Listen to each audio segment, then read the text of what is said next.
please let's have a round of applause for the speakers at for the first panel. As it was mentioned, the first panel will be about technology, the future of technology. Actually, the present of technology, we actually don't know. So please welcome on stage Andrei Papancea, CEO, CPO, and co-founder NLX, Raul Popa. Yeah, it's very crowded in here. Yes. Raul Popa, CEO and co-founder TypingDNA. Andrei Ghiorghiu, CEO BlueTweak. Iulian Lixandru, CEO in Power BI. Arthur Riel, founder MassMutual Romania and MassMutual India. Alexandru Cernatescu, CEO and co-founder Stefanini Infinit and investor. Constantin Gorgan, Chief Technology Officer, Giles AI.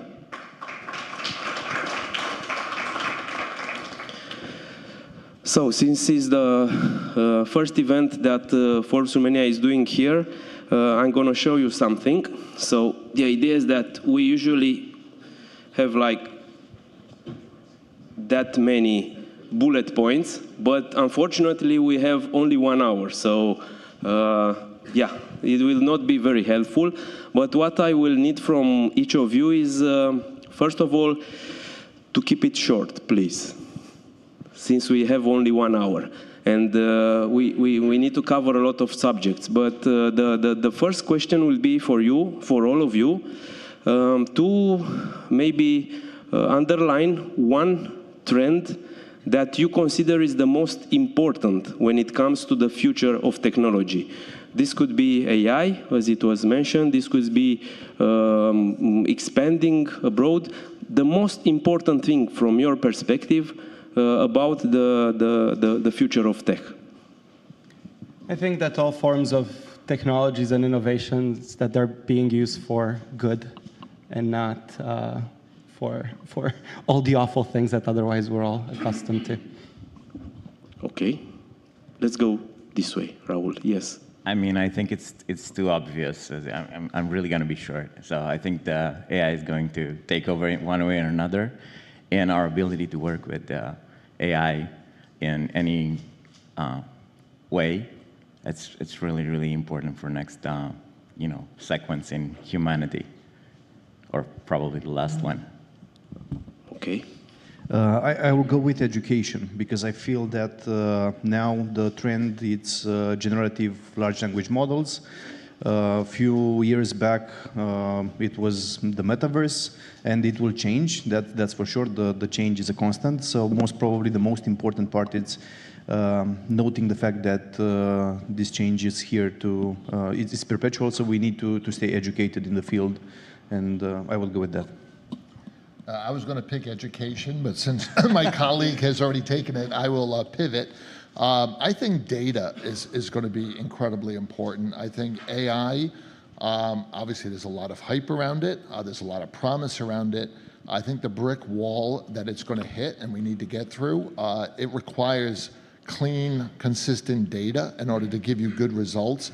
Data has been the Achilles heel of technology for the 40 years I've been involved, and probably decades before that. So that's going to be a real challenge, I think, for us. Well, to piggyback off what Arthur just said, coming from the data field, yes, data will be important, but if you ask me, AI will have an impact similar to web and the mobile wave. AI will enable companies to streamline processes, it will augment people's possibilities, and it will unlock very, very huge opportunities for corporations. So I think AI will be the next wave after web and mobile.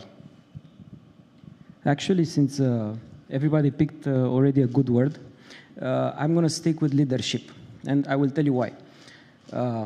All this technology and changes that we are seeing around us, and basically these are radical changes. They require us as leaders to understand their purpose. They are tools. They are here to help us achieve goals. And at the same time, these sort of tools are scaring people. People feel a lot of uncertainty these days. I'm not going to get into details. A lot of bad things are happening. Technology, not even us, right? The specialists don't know where it's going to fall, right? We are trying to figure it out. So imagine what this means for our people. So leadership is here to give them something solid, something they can look up to, and something that they can cling and use through these changes. And the second thing that I want to say, can I get 2 units? The second thing, it's a concept. 2 for 1. It's a special offer only special one offer, time. 2 for 1, yeah, American style. So since I have a special offer, I want to share with you a concept that I fell in love with. It's called unlearning. Our generation needs to prepare the world for the future one, for the Z generation. So we have to unlearn a lot of things to make space for the new ones. We need to change the way we see things. We need to become more flexible and allow all of these beautiful tools to step into our lives, to do good, like he said, and at the end of the day, to serve our people that are also helping us achieve the goals. Yeah, so I feel a bit of pressure to come up with something interesting because the 6 other members of the panel already shared a lot of interesting information. Yeah, I'm a very pragmatic and let's say practical person, so I will talk about very specific things. Let's look what happened at the beginning of 2000s, right? Like 20 years ago, we were looking at the expansion of internet. What happened to the companies that did not adapt to internet? They disappeared, right? We're talking about AI here, which is around for way many years than you'd expect, sorry. We're talking about 1950s, 1960s, but we've only been able now to use the algorithms behind because it's only now that we have the computation power to train our models, to use the data that we have, to store the data, and all that. So we should embrace AI, even if it means that maybe some workplaces will disappear. It will mean that other workplaces will appear, and it's a matter of survival, in my opinion. If you're thinking about business strategy, adopting AI, it's simply a matter of survival. And that's all. Thank you. Thank you. But you also had the option, all was said before. So you had the option to choose all the answers and deliver more. So yeah. One other thing that it's very hot, let's say, especially in Europe, since the Draghi report, yes, it's about the innovation gap between Europe, yeah, and the United States, China, and so on. When it comes to technology, and since the event is called Business Bridges, what does US has to offer? I'm asking you, what Romania has to offer, what the entire world, what India has to offer, what the entire world has to offer to close that innovation gap. Now we will have, let's say, an open approach, so you can choose whenever you want to answer. So this is the way we do the events in Forbes Romania. It's first, let's say, a round question, then we do open debate. But I would like to start with you on what US has to offer. Sure thing. I immigrated to the US about 14 years ago. I grew up close to Dracula's castle, for those of you who are not from Romania. And what brought me to the US to begin with was just the opportunity of basically trying to accomplish something unconstrained.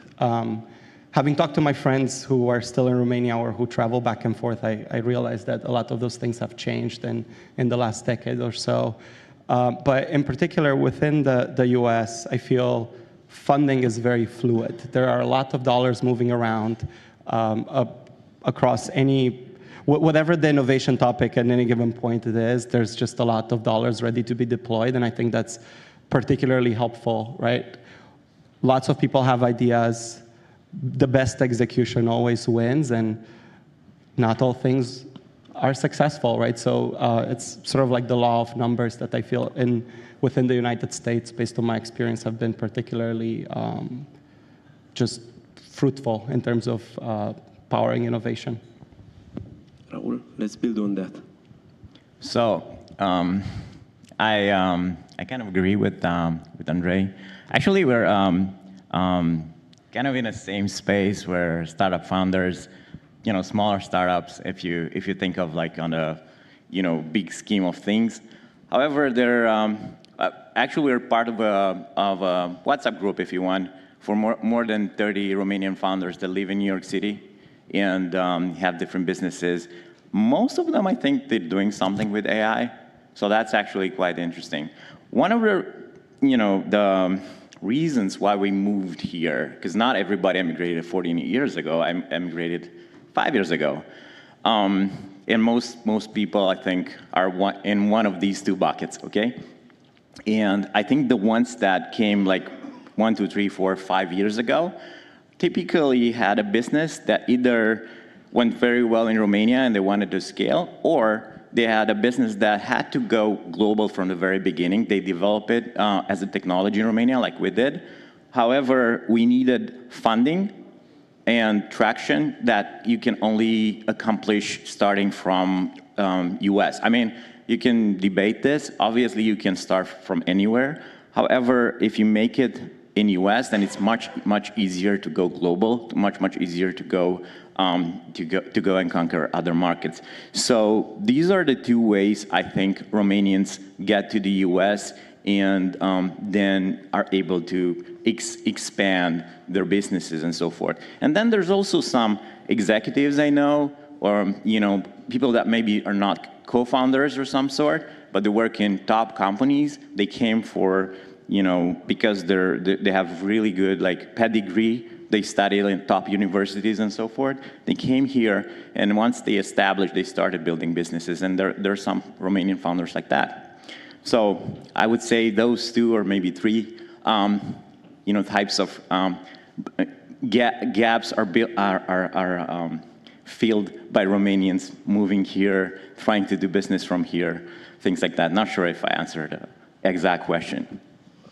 Okay, let's go next. What does Romania? Yes. Yeah, I'd like to add something. So I also come from the software development background, to say so.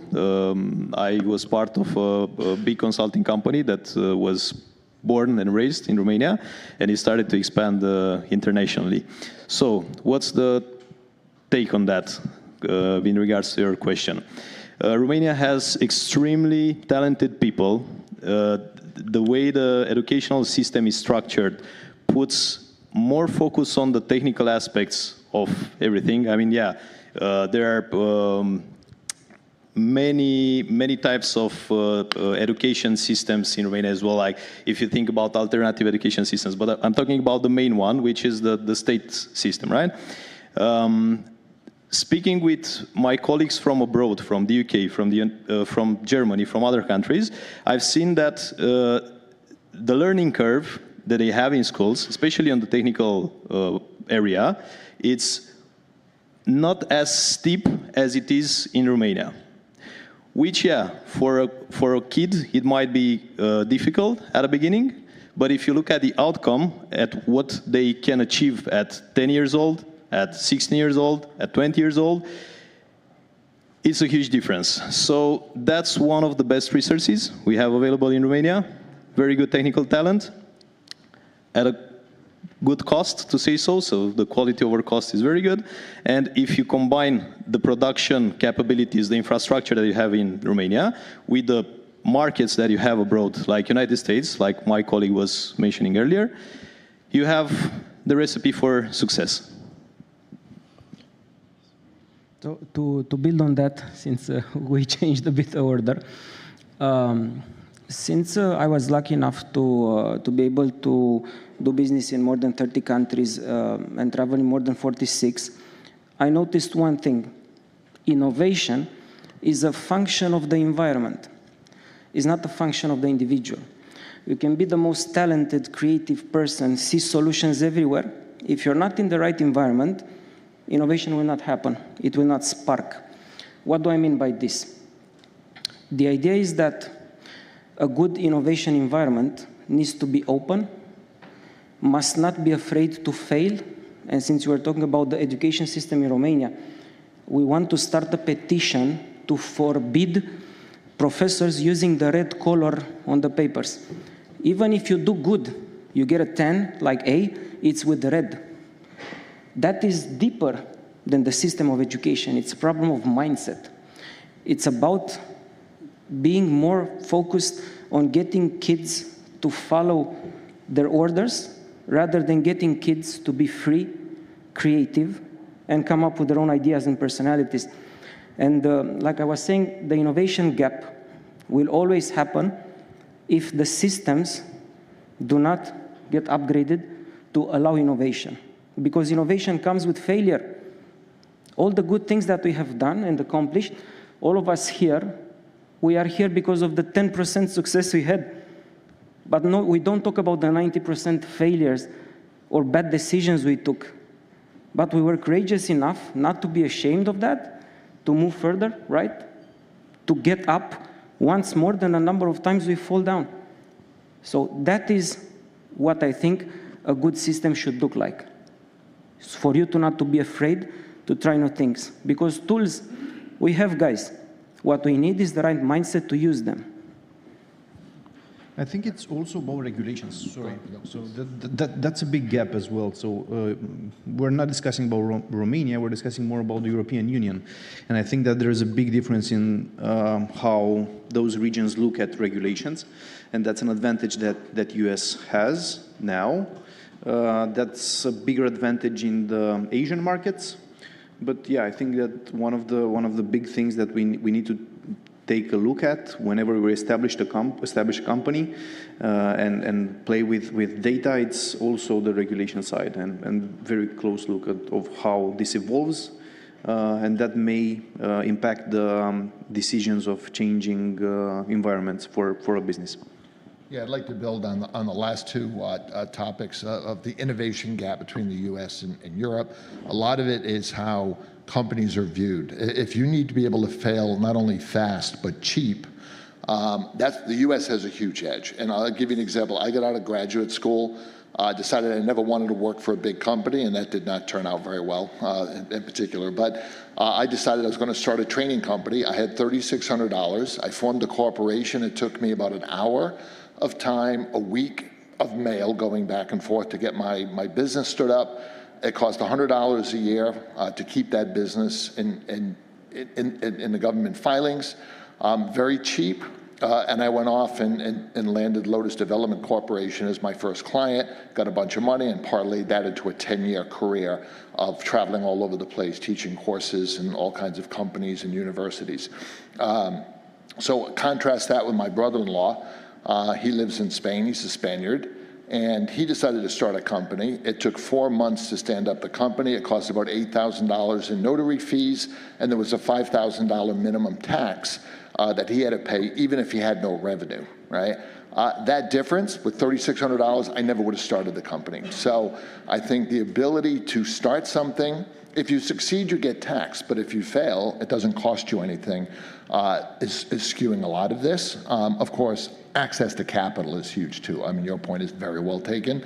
But I always contrasted, both my brother-in-law and I have done some entrepreneurial things, much, much harder for him to take the risk than it was for me as an American. So I think leveling that playing field would go a long way as well to helping out.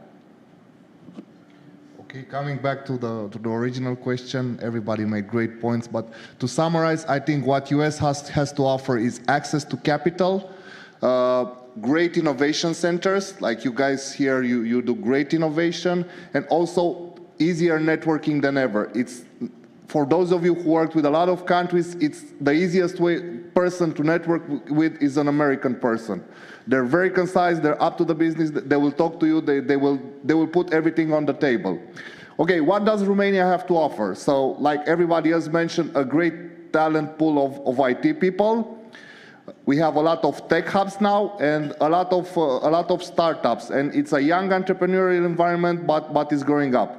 On top of that, we're one of the friendliest countries to the US in the area. So back in the 90s, we adopted Americana like nobody else, probably also because we have the same letters, the same alphabet, and other things. Some of you who are older know that Romanians were waiting for Americans for 50 years. You guys finally came. Thank you for doing it. And yeah, I think that works well. So we have very compatible cultures on top of the fact that you guys are better at management, we're better at technical stuff.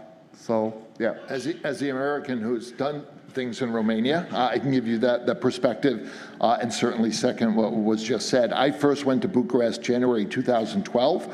I was chief enterprise architect at the World Bank, and we were doing a number of projects with governments in Eastern Europe that required enterprise architectures. My team was involved. I went to Moldova, I went to Sofia, Bulgaria, Bucharest. I was shocked at just how much talent was there.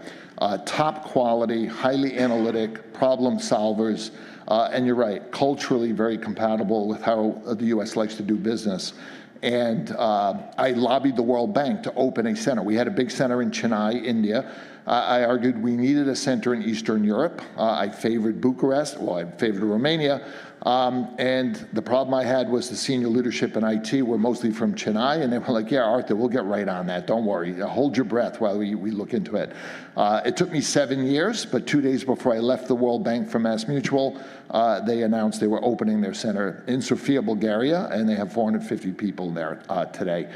So I got it across the finish line, but it took a long time. I got to MassMutual. They had no captive centers. It took me 7 minutes to convince the executives they needed a center in Eastern Europe and one in India, and we started MassMutual India and Romania. Today we have 600 people in Bucharest and Cluj, and about 2,000 in Hyderabad. So talent is off the charts. I think the word has not gotten out sufficiently in the US.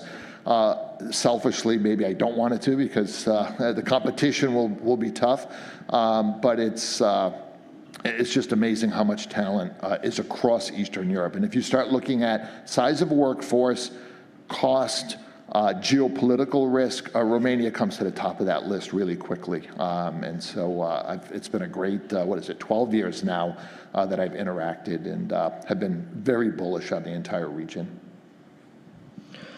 Since you are all tech guys, I want to invite you to provide us a picture of tomorrow's world. And I'm talking specifically about AI. But let's please translate this vision for CEOs that don't have the time to read a lot of studies, in-depth analysis. And let's keep it as simple as we can. A snapshot of tomorrow's world. I was looking for ideas about tomorrow's world, and I've read a lot of the internet about the ethical dilemmas, the democratization of AI, the transformation of education. So there are as many things that one could imagine. Please provide us each one or two or three short scenarios that you see in the future for the way our world is transformed. I mean, our personal world, our business world. But please, let's keep it translated into CEO terms, not very tech ideas. Well, I'll start off by saying what I don't think we'll be seeing, which you might have heard the jargon called or labeled as AGI, or artificial general intelligence. I think that's pretty BS and far from realization. What we will see more of, and I think a lot of us are already experiencing this, whether you have a company operating within the artificial intelligence space or not, it's the ability to drive more human efficiency. Ultimately, technology, whether you start with, the wheel, the cart, like forget computers and things. It's always been humanity's pursuit to just make their lives easier and unlock more time to do what only humans are really good at, which is create. Computers are really dumb, to speak in very business terms. They're just really good at executing simple mathematical operations very, very quickly, something that humans are not really good at. But computers at the same time are pretty bad at dealing with abstraction, which humans are fantastic at. So with the all of the latest innovations in artificial intelligence and everything else that might come after, I think we're going to see a fantastic increase in people regaining their time and being able to invest it in things that can further, us as people. Speaking about that, what's the most important resource or the scarcest resource that we have? Can we have an answer from the audience? Time. Well done. Well done. This is what AI can give you, right? So in the audience, we have a lot of business people, a lot of CEOs, a lot of business owners, and the most important resource that they have, that we all have, is time. That's probably the best thing to leverage on if you are in the position to decide if you're going to adopt it or not, right? Why? Because, for example, I'm representing Giles. I'm not sure if you see this logo behind. What we do is we connect to the data within your company, speaking about databases or maybe your Jira, your Confluence, whatever. And this interconnected data will go through an assistant, through an AI assistant that answers your questions immediately. Like, for example, we have a company which, has 100 people or 300 people or 1,000 people, right? And we can't know when is everybody off, but at times we need to know exactly who will be working in the company throughout November, let's say. The usual or the classical way of doing things is like you go onto your HR tool, you click on a lot of filters, and ultimately you end up having a result. Wouldn't it be easier if you just ask, like have your own personal assistant, you just ask which are the people that I can rely on November? And it will instantly tell you all the people that are off, on vacation, on maternity, whatever. With just a prompt. It'll take you one second, 10 seconds, to be realistic, right?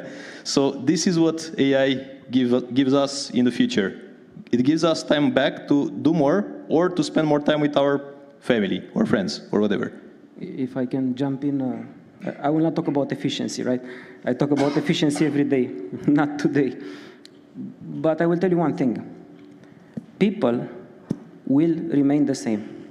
Keep that in mind. The same needs, the same desires, everything will be the same. We just have different tools to accomplish that. At the end of the day, now it's called AI. It was called digital transformation. It was called the car. It was called fire. It doesn't matter what name it will bear. The next revolution, the next trend. What I learned is to look at how this serves the people, right? How it serves and brings value to the life. And if we talk about time and getting your time back, yes, I agree. The most important resource is time. But at the same time, I would say it's time versus personal growth. And here I want to talk about, spiritual growth, creativity, art. If there's one regret, which I heard from a lot of people that I interact with in all the countries that I work for, it was, I wish I had time to start painting, to go yachting, to ride the bike, to do different things. The lack of time that we have doesn't allow us to explore our complete human nature, human possibilities, and who we really are. So you asked how I see the future world. There are two answers. How I wish it will be, right? All of us wish it will be in a way. And how I think it will be. How I wish it will be is for us to get to fully explore the reason we are here, to know all the things, to try all the experiences, and to really grow. What I think will happen is that all of us have a lot of work ahead of us to regulate AI, to find ways to embed this technology, to talk to our people, to calm them down, to make sure this doesn't become a threat or a source of stress, but becomes a good thing and a source of hope.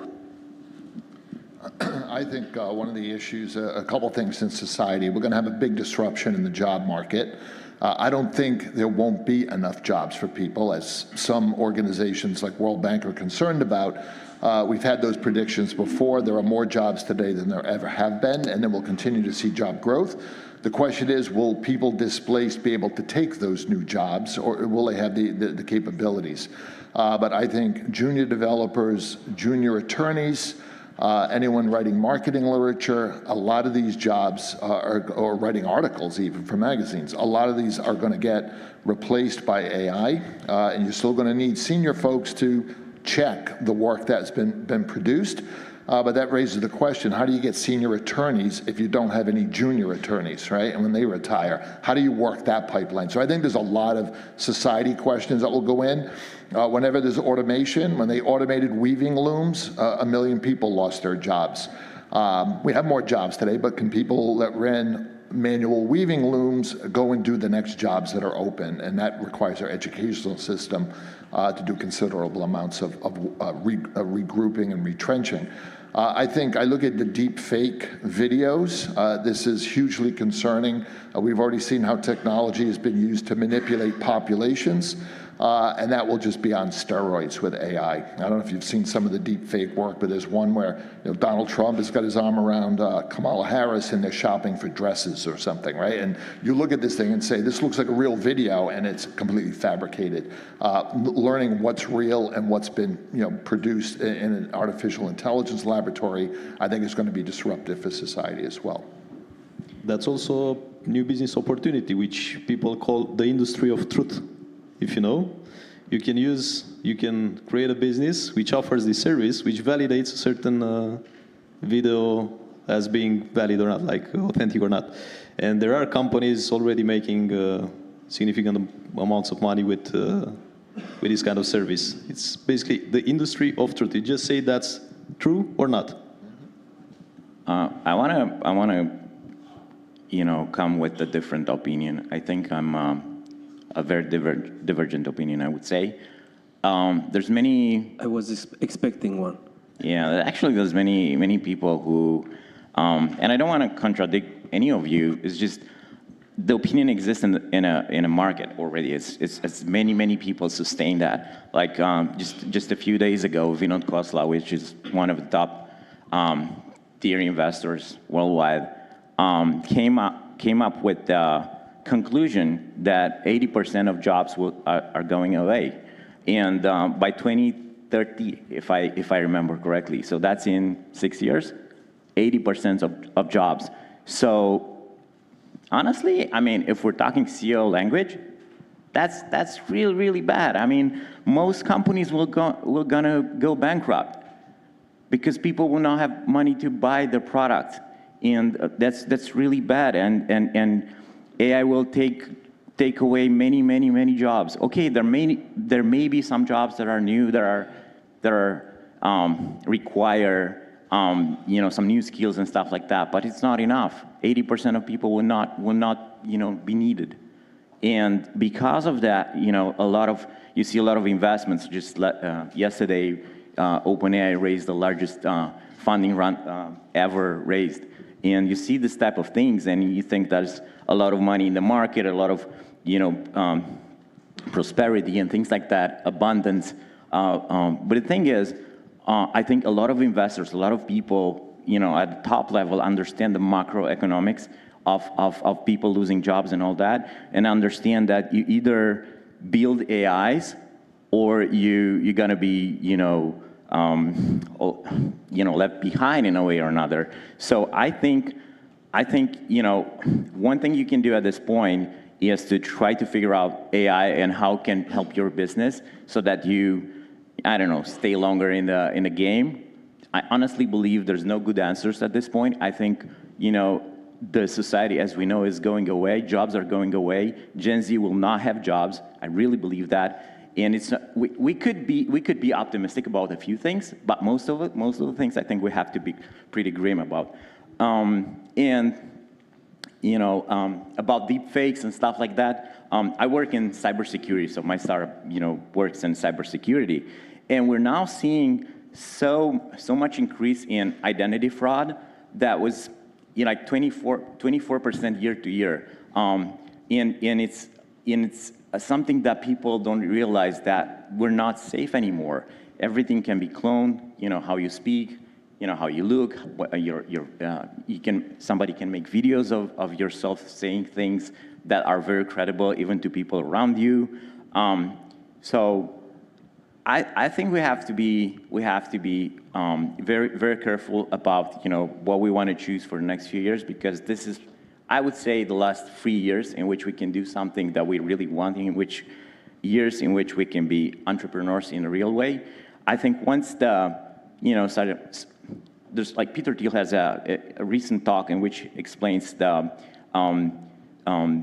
he thinks that the communist we're gonna go into sort of communism that needs to be installed, because people will not have jobs. Basic income needs to be set up, things like that, because otherwise people will just die.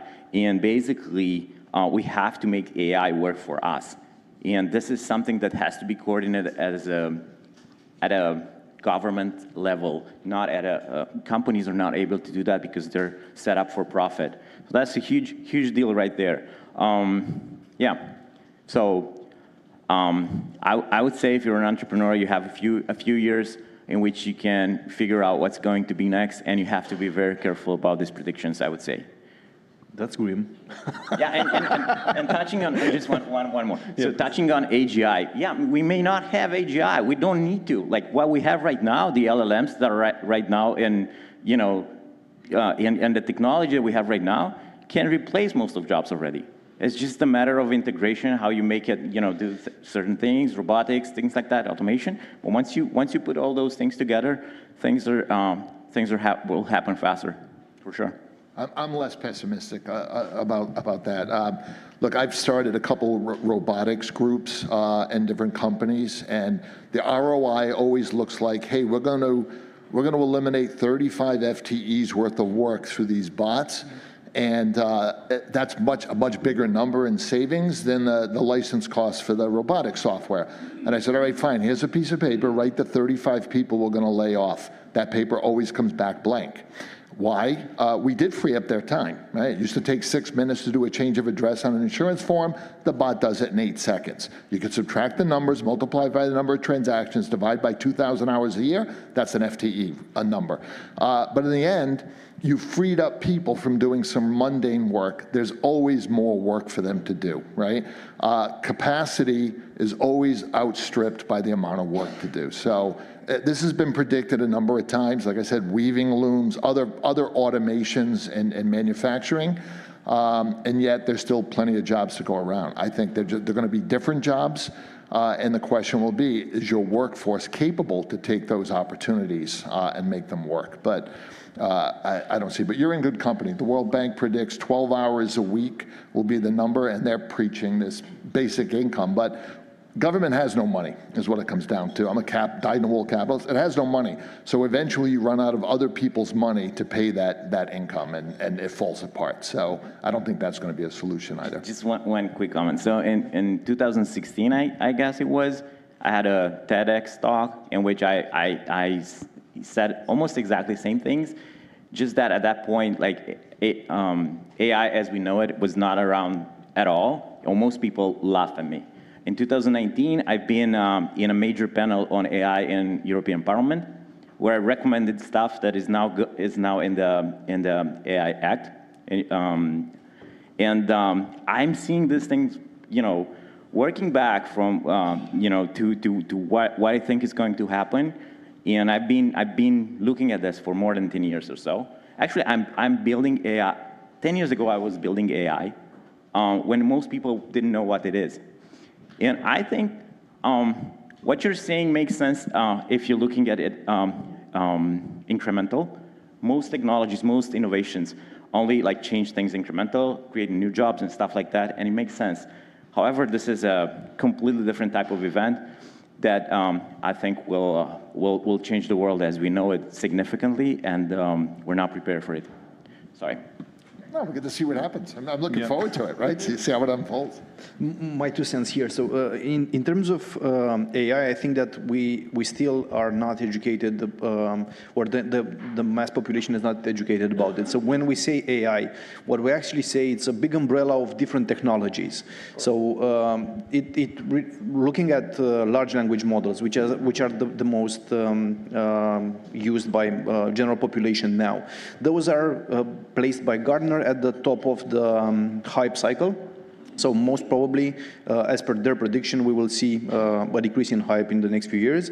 And I think it's a great thing, because the real use cases will start to appear, and companies will start to work on those, which will actually bring the ROI. I think that you may be right, but I'm just hoping that there is a lot of work that's not done in the companies now, because nobody can do it or doesn't have the time and the resources to do it. So that would be that will increase efficiency. And I 100% agree, actually, and I think it will take longer. I personally hope that it will take longer to get there. You just wanted to scare us. No, I'm sure it's going to get there. I'm not sure it's going to get there by 2030 or so, maybe, but I believe in our lifetimes. Yeah, things like that will happen. But I agree with you. And I hope it's not going to happen that soon. And yeah. I need to quickly jump in and very strongly disagree with you. Like you said, you made a mention. I very strongly and respectfully disagree because of many reasons. I am very familiar with this type of statements, but in our bubble, in our IT bubble, and technology and AI, and we talk about this, and AI is coming, machines, Terminator, and so forth. But why do I disagree? I think jobs don't disappear. They transform. Jobs transform. AI is not here to take half of the jobs. AI is here to take half of the job we are doing. Very important. Second, people shouldn't be scared that AI is coming to take their jobs.